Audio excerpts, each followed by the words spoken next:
২৮ ফেব্রুয়ারি ইরানে যুক্তরাষ্ট্র ইসরায়েলি হামলার শুরুতে নিশানা ছিল মূলত তেহরানের সামরিক স্থাপনা ও শীর্ষস্থানীয় নেতারা। যদিও বেসামরিক স্থাপনাতেও হামলা চালানো হয়, কিন্তু পরবর্তীতে হামলার নিশানা করা হয় ইরানের জ্বালানি স্থাপনাকে। তেহরান ও এর পশ্চিমে আল বোরোজ প্রদেশের কারাচ শহরে কয়েকটি তেল স্থাপনায় রবিবার হামলা হয়েছে বলে জানায় ইরানের তেল মন্ত্রণালয়। যুক্তরাষ্ট্র ইসরায়েলি হামলার পর মুহূর্তেই কুণ্ডলি পাকানো ভয়াবহ আগুনে রাতের আকাশে দিনের মতো আলোর সৃষ্টি হয়।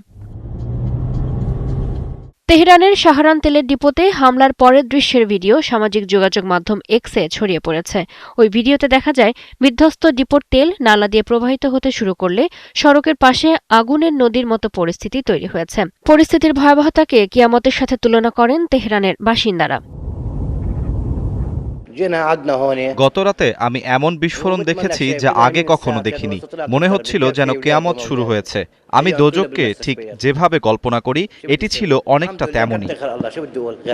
এদিকে তেলের স্থাপনায় হামলার ফলে বিষাক্ত বৃষ্টি ঝরার বিষয়ে সতর্ক করেছে ইরানি রেড ক্রিসেন্ট।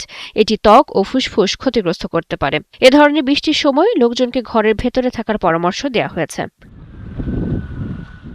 তেল স্থাপনায় হামলার পর নাগরিকদের তেল নেয়ার সীমা কমিয়ে দিয়েছে তেহরানের প্রশাসন। শহরের গভর্নর জানিয়েছেন একজন ব্যক্তি দিনে ২০ লিটার তেল নিতে পারবেন। তবে জনগণকে উদ্বিগ্ন না হওয়ার আহ্বান জানিয়ে গভর্নর বলেন শিগগিরই জ্বালানি সরবরাহ পরিস্থিতি স্বাভাবিক হবে। এদিকে মার্কিন জ্বালানি মন্ত্রী ক্রিস রাইট বলেন তেল বা প্রাকৃতিক গ্যাস শিল্পে হামলা চালানো কোনো পরিকল্পনা ওয়াশিংটনের নেই। তার দাবি যুক্তরাষ্ট্র নয়, ইরানের তেল স্থাপনায় হামলা চালিয়েছে ইসরায়েল।